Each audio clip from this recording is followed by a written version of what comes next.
Both నియోజకవర్గ BRS అభ్యర్థి శ్రీ అనిల్ జాదవ్ గారు,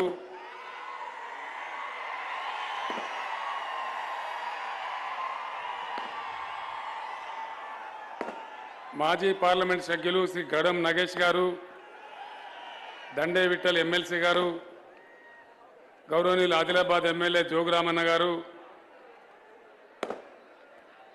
మహారాష్ట్ర నుంచి విచ్చేసినటువంటి శ్రీ శంకరన్న దోండ్గే గారు, సీనియర్ నాయకులు దేవారెడ్డి గారు, డీసీసీబీ చైర్మన్ శ్రీ భోజారెడ్డి గారు, వేదిక మీద ఉన్నటువంటి స్థానిక సంస్థల ప్రజాప్రతినిధులు, పార్టీ నాయకులు,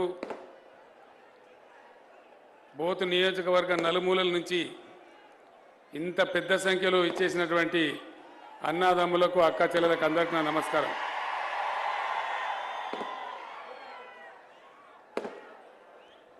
ఎలక్షన్లలో ప్రజాస్వామ్య ప్రక్రియలో మన దేశంలో ఇంకా కూడా కొంత పరిణతి రావాల్సిన అవసరం ఉంది. అది ఎవరా బంద్ చేపి రాదా ఇక ఆద్మీకు బేజో భయ్, మైక్లా కాదు, ఒక మనిషిని పంపించండి.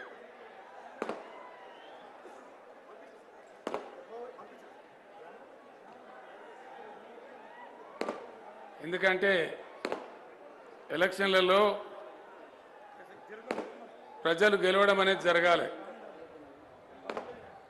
మీరు మంచి చెడ్డ అన్ని ఆలోచించి ఓటేస్తే తప్పకుండా మంచి జరిగే అవకాశం ఉంటుంది. ఎలక్షన్ వచ్చినప్పుడు మీ అందరికీ తెలుసు, ప్రతి పార్టీ నుంచి ఒక మనిషి నిలబడతారు. ఇప్పుడు అనిల్ జాదవ్ గారు బీఆర్ఎస్ అభ్యర్థిగా ఉన్నారు. కాంగ్రెస్ పార్టీ కూడా ఎవరో ఒకరు ఉంటారు, బీజేపీ కూడా ఎవరో ఒకరు ఉంటారు, ఒక్కడో అరనో ఇండిపెండెంట్ కూడా ఉంటే ఉండవచ్చు. వీళ్ళు అభ్యర్థులు, వీళ్ళ గురించి తప్పకుండా మీరు మంచి చెడ్డ ఆలోచన చేయాలి. అదేవిధంగా వీళ్ళ వెనుక పార్టీలు ఉంటాయి, ఆ పార్టీల యొక్క చరిత్ర కూడా మీరు చూడాలి. ఏ పార్టీ చరిత్ర ఏంది, వాళ్ళు ఏం చేసినారు గతంలో, ఏం చేస్తారు భవిష్యత్తులో, ప్రజల గురించి వాళ్ళ ఆలోచన ఏంది అనే విషయాలు మీరు ఆలోచించి ఓటేసినట్టయితే మీకు చాలా లాభం జరిగే అవకాశం ఉంటుంది. ఎందుకంటే ఓటు ప్రజాస్వామ్యంలో ప్రజలకు ఉండే ఒకే ఒక హక్కు, ఒక ఆయుధం మీ చేతిలో ఉండే ఓటు. ఆ ఓటు ఇక్కడికే అయిపోదు. 30 తారీఖు నాడు ఎలక్షన్ అయిపోతుంది. ఆ తర్వాత ఎవరో ఒకరు గెలుస్తారు. ఏం జరుగుద్దంటే ఇక్కడ ఎవరు గెలుస్తారో రాష్ట్రానికి అదే ప్రభుత్వం ఏర్పడుతుంది. అది చాలా ముఖ్యం. మంచి ప్రభుత్వం వస్తే మంచి జరుగుతుంది, చెడ్డ ప్రభుత్వం వస్తే చెడ్డ జరుగుతుంది. మన తలరాతను మనం ఎట్ట రాసుకోవాలన్నది మన చేతుల్లోనే ఉంటుంది. కాబట్టి మీరు జాగ్రత్తగా ఆలోచించాలని చెప్పి నేను కోరుతా ఉన్నా. ముఖ్యంగా బీఆర్ఎస్ కార్యకర్తలు, నాయకులు, నేను చెప్పే ఈ విషయాలను మీరంతా కూడా సిటీలు బంద్ చేయని కొద్దిసేపు గ్రామాలలో చర్చ పెట్టాలని చెప్పి నేను కోరుతా ఉన్నా. ఎందుకంటే బీఆర్ఎస్ పార్టీ చరిత్ర మీకు తెలుసు. ఇప్పుడే అనిల్ జాదవ్ కూడా చెప్పాడు. అరవద్దాయా బాబు, ఎందుకు అరుస్తున్నావా, కొద్దిగా ఆగు. ఆగా ఆయన అరవద్దంటే మీరు అరుస్తారా మళ్ళీ? ఇక్కడ సైలెంట్గా ఉండండి కాసేపు. నేను చెప్పేది జనమినాలే కదా, మన కార్యకర్తలం కాదు కదా. కొద్దిసేపు ఆగండి, 10 నిమిషాలు.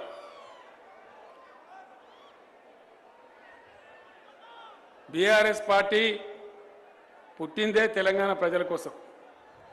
ఈ గులాబీ జెండా ఎగిరిందే తెలంగాణ రాష్ట్రాన్ని సాధించుకోవడం కోసం.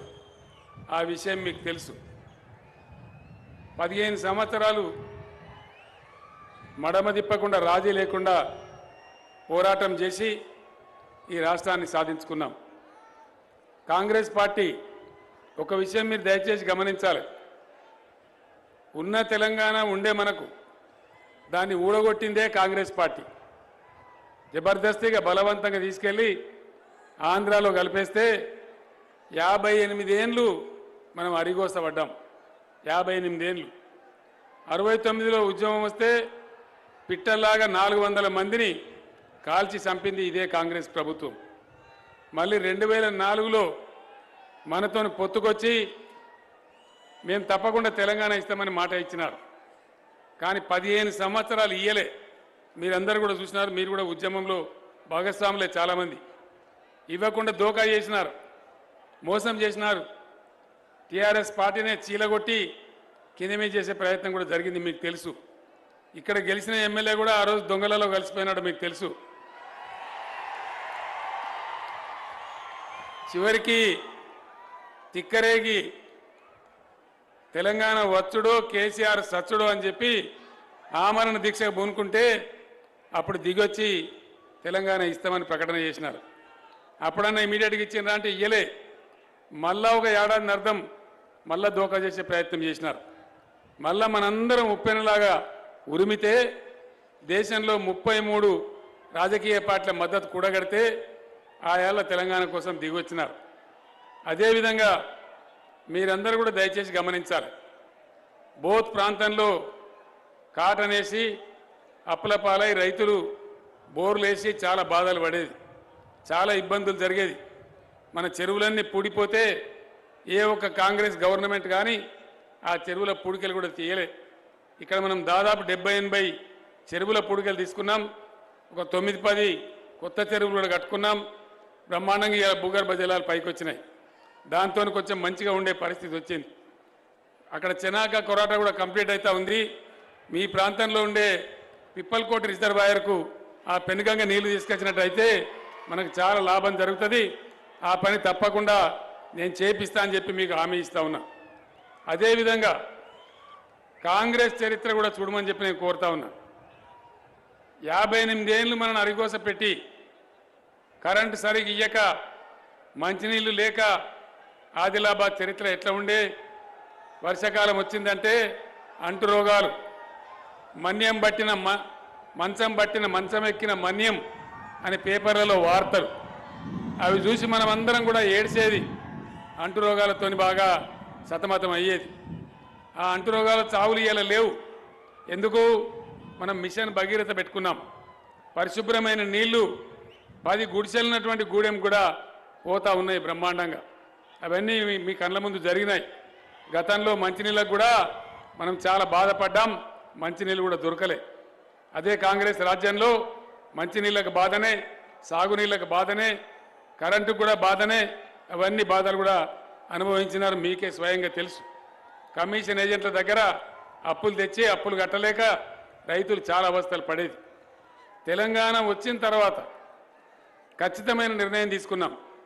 కొత్తగా వచ్చిన రాష్ట్రం కాబట్టి రైతులు ఎట్టి పరిస్థితులలో బాగుపడాలి, వ్యవసాయాలు బాగుపడాలి అని ఒక ప్రణాళిక వేసుకున్నాం. ఇక్కడ చెరువుల కింద నీళ్ళకు కానీ కాలువలతో వచ్చే నీళ్ళకు కానీ మన రాష్ట్రంలో ఇలా ట్యాక్స్ లేదు, అసలే ట్యాక్స్ లేదు. అదేవిధంగా 24 గంటల ఫ్రీ కరెంట్ ఇస్తూ ఉన్నాం. దానివల్ల కూడా చాలా బాధలు పోయినాయి. అదేవిధంగా రైతులకు రైతు బంధు ఇస్తూ ఉన్నాం. రైతు బంధు పెట్టుబడి సాయం వస్తే మీరు ఇలా అప్పులు చేసే బాధ తప్పింది. మీరందరూ కూడా దాన్ని బాగా వాడుకుంటూ ఉన్నారు. అదేవిధంగా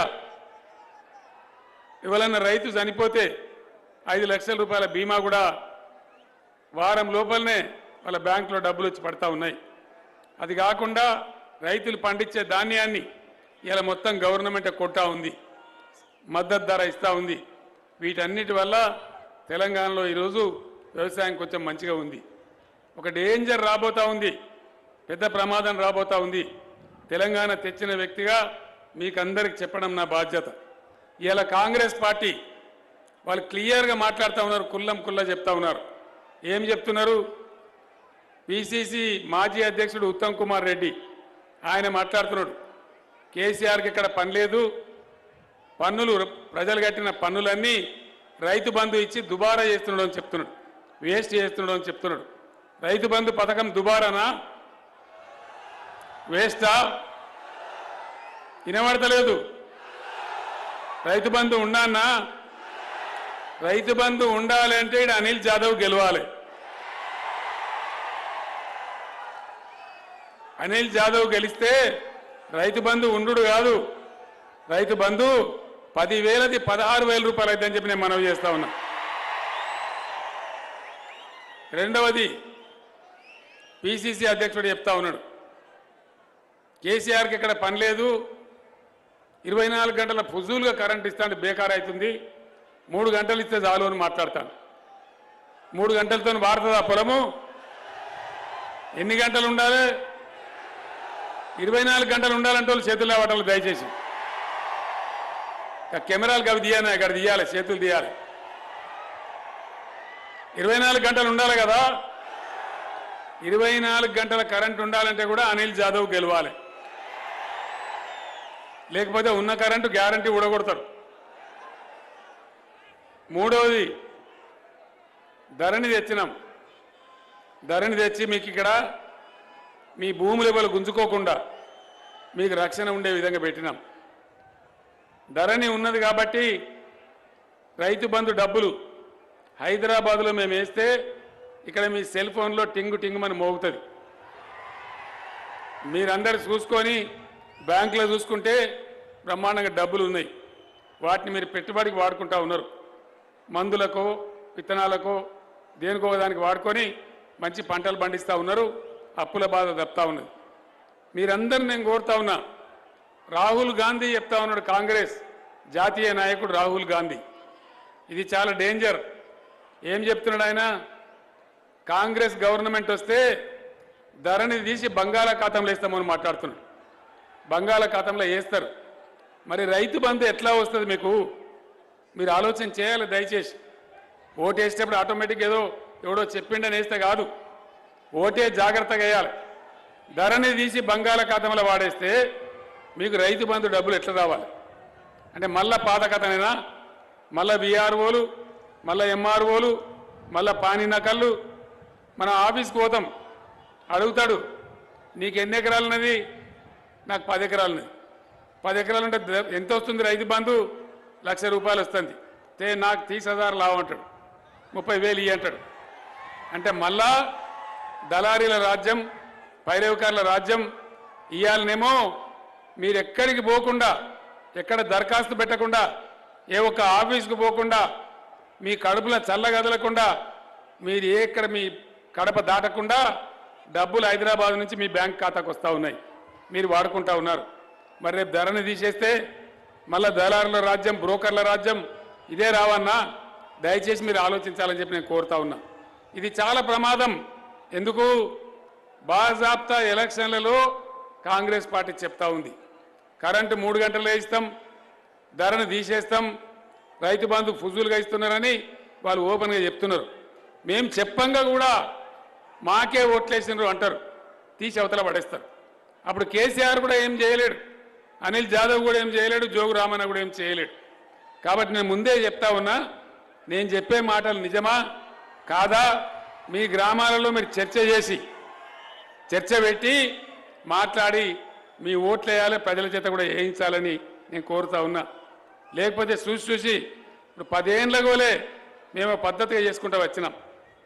మంచినీళ్ళు తెచ్చినాం, చెరువులు బాగు చేసినాం, ఇంకా అనేక సౌకర్యాలు కలిగిస్తూ ఉన్నాం, పోడు భూములకు పట్టాలు ఇచ్చినాం, ఇక్కడ దాదాపు 10,000 ఎకరాలు ఇచ్చినాం. ఇవన్నీ కూడా మీరు చూస్తూ ఉన్నారు. గ్రామ పంచాయతీలు మునుపెట్లుండే ఇప్పుడు ఎట్లా ఉన్నాయి?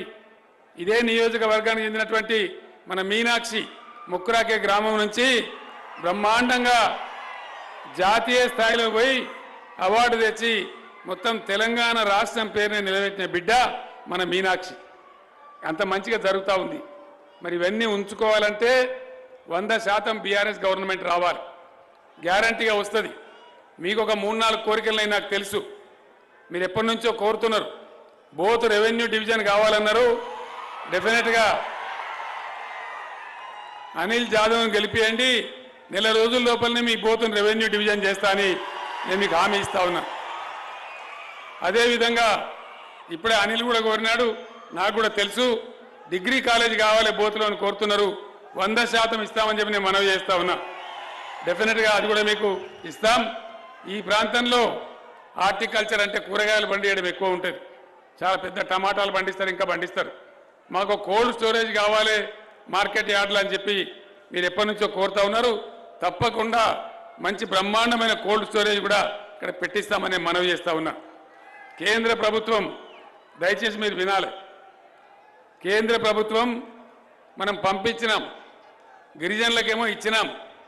గిరిజనులు కాని వాళ్ళు ఎవరైతున్నారో వాళ్ళ దగ్గర కూడా పోడు భూములున్నాయి. అవి ఇయ్యానని కేంద్రానికి పంపితే వాళ్ళు అడ్డం పెట్టి కూర్చున్నారు. వచ్చే టర్మ్లో ఆ కేంద్రంతో పోరాడి తప్పకుండా వాళ్ళకు కూడా పట్టాలు ఇప్పిస్తామని కూడా నేను మీకు మనవి చేస్తా ఉన్నా. ఇక్కడ ఒక మాట మీకు చెప్పాలి. బీజేపీ 10 ఏళ్ళ పాలించబట్టి, కాంగ్రెస్ ఏమో మన ఆంధ్రలో కలిపి మనం గోస ఉచ్చుకున్నది. బీజేపీ దేశంలో 157 మెడికల్ కాలేజీలు పెడితే ఒక్కటంటే ఒక్కటి కూడా తెలంగాణకి ఇయ్యలే. నవోదయ పాఠశాలలు, గిరిజన బిడ్డలు పేదల బిడ్డలు చదువుకునే నవోదయ పాఠశాలలు చట్టం ఉంది పార్లమెంట్లో, ప్రతి కొత్త జిల్లాకు ఒకటి ఇవ్వాలని. మనం 33 జిల్లాలైనాం. నేను ఒక 100 ఉత్తరాలు రాసిన నరేంద్ర మోడీకి, ఒక్కటి కూడా ఇయ్యలే. ఒక్క మెడికల్ కాలేజీ, ఒక్క నవోదయ పాఠశాల కూడా ఇయ్యనటువంటి బీజేపీకి ఇలా ఏం ముఖం పెట్టుకొని ఇక్కడ బీజేపీ ఓట్లు అడుగుతుందని చెప్పి నేను మనవి చేస్తా ఉన్నా. ఇక్కడి నుంచే ఎంపీ ఉన్నాడు, బీజేపీ ఎంపీ. ఇటువంటి వాళ్ళు 4 ఉన్నారు. మరి వీళ్ళు ఏం చేస్తున్నారు? గడ్డి కొత్తానరా? వీళ్ళకి చేతనైతే లేదా మాట్లాడేది? వీళ్ళ జాగల అది వేరే ఎంపీ గెలిచినా మనకి ఇలా ముఖం తెలివి ఉండేది. కానీ ఎంపీలు నోరు తెరవరు. నరేంద్ర మోడీ ఒకటి ఇయ్యడు, వీళ్ళకి అడిగే దమ్ము లేదు. మరి వీళ్ళు మళ్ళీ ఇయ్యాల ఎలక్షన్ నిలబడ్డారు. వాళ్ళకి మనం ఎందుకు వేయాలి? ఒక్క స్కూల్ ఇయ్యనటువంటి, ఒక్క మెడికల్ కాలేజీ మనకి ఇయ్యనటువంటి బీజేపీకి ఒక్క ఓటు కూడా దయచేసి ఇయ్యొద్దు అని చెప్పి నేను మనవి చేస్తా ఉన్నా. అది బిల్కుల్ మనం చెడిపోతాం తప్ప మంచికి కాదు. అన్నిటికీ మించి నన్ను ఎవరు అడగలేదు, నేనే స్వయంగా సర్వే చేయించిన. బ్రహ్మాండంగా కుంటాలకు పోయే వాగు మన దగ్గర నుంచే పోతుంది కాబట్టి ఇక్కడ కుప్టి రిజర్వాయర్ కట్టాలి. తప్పకుండా దాంతో లాభమయ్యే అవకాశం ఉంటుంది. ఈ టర్మ్లో కుప్తి రిజర్వాయర్ను కూడా మొదలుపెట్టి పూర్తి చేయించే బాధ్యత నాది అని చెప్పి నేను మనవి చేస్తా ఉన్నా. ఆ పని కూడా మీకు జరుగుతుంది. बहुत असेंबली हल्के में जितने भी मुसलमान भाई बहन हैं, मैं आप तमाम लोगों को सलाम करता हूं और आप लोगों से अदबन गुजारिश करता हूं कि बीआरएस पार्टी का तायीद कीजिए. इसलिए तेलंगाना रियासत एक सेक्युलर पसंद रियासत है, अमन पसंद रियासत है. हम बिना किसी मजहब व मिल्लत के हम इस रियासत को लेके जा रहे हैं. आप लोग देख रहे हैं, कांग्रेस के जमाने में कदम कदम पे कर्फ्यू होता था, लड़ाई होते थे. हमारे हुकूमत में 10 साल से एक बार भी कोई कर्फ्यू नहीं हुआ. ये आप लोग देख रहे. जब तेलंगाना के लिए हम लोग लड़ रहे थे, मैं यहाँ पे आया था बोथ में, कई जगह मेरा तकरीर भी हुआ और मैं उन दिनों में कह रहा था हमारे तेलंगाना के लड़ाई में नेकी है, नीयत है और इंसाफ है. अगर हमारे जंग में इंसाफ है, नीयत है, तो अल्लाह के घर में देर है लेकिन अंधेर नहीं है. और अल्लाह का करम हुआ, तेलंगाना रियासत बन गया. और अल्लाह के करम से 10 साल से हम इस रियासत को किस अंदाजे में आगे ले जा रहे. पीने के पानी के मामले में, किसानों के बारे में, हमारे मुसलमान माइनॉरिटी के डेवलपमेंट के लिए हम लोग क्या क्या कर रहे हैं आपके सामने है. मैं एक बात बताना चाहूंगा, हमारे से पहले 10 साल यहाँ पे कांग्रेस का हुकूमत था. उन पूरे 10 सालों में माइनॉरिटी वेलफेयर के लिए कांग्रेस सरकार ने खर्च किया सिर्फ 2000 करोड़ रुपया. और हमारे 10 साल के हुकूमत में हमने खर्च किया 12000 करोड़ रुपया. और किस प्रकार से हम लोग माइनॉरिटी रेजिडेंशियल स्कूल खोले हैं, उसमें हमारे बच्चों को कितना बेहतरीन तालीम हासिल हो रहा है, ये आप लोग जानते हैं. पहले ये कोशिश नहीं था. आज हम उनको जूनियर कॉलेज बना दिए, कल को हम लोग उनको डिग्री कॉलेज भी बनाने का मंसूबा तैयार है. इसलिए मैं आप लोगों को एक वायदा करता हूं, जब तक केसीआर जिंदा रहेगा तेलंगाना बिल्कुल सेक्युलर रियासत ही बने रहेगा. इतना कहते हुए मैं आपसे रुखसत होता हूं. సోదరులారా, మీ అందరినీ కోరేది, మీరంతా కూడా ఈ బోత్ ప్రాంతంలో అనుభవించిన బాధలు మీకు తెలుసు. తెలంగాణ గవర్నమెంట్ వచ్చిన తర్వాత మీకు ఎట్లా ఆదుకుంటా ఉందో, ఎన్ని రకాల సాయం చేస్తూ ఉందో మీకు తెలుసు. సంక్షేమ కార్యక్రమాలలో కూడా పెన్షన్లు 2000 రూపాయలు ఇచ్చిందే మొట్టమొదటిసారి బీఆర్ఎస్ గవర్నమెంట్. అంతకుముందు ఇదే కాంగ్రెస్ పార్టీ 200 రూపాయలు మొక్కాన కొట్టింది. ఇవాళ నేను ప్రామిస్ చేసినాను మీకు 200 రూపాయలు 2000 చేసిన బీఆర్ఎస్ పెన్షన్ను 5000 రూపాయలు చేస్తామని మనవి చేస్తా ఉన్నా. అదేవిధంగా రైతు బంధు 10,000 నుంచి ఎకరాకు 16,000కి తీసుకొని పోతామని నేను మీకు మనవి చేస్తా ఉన్నా.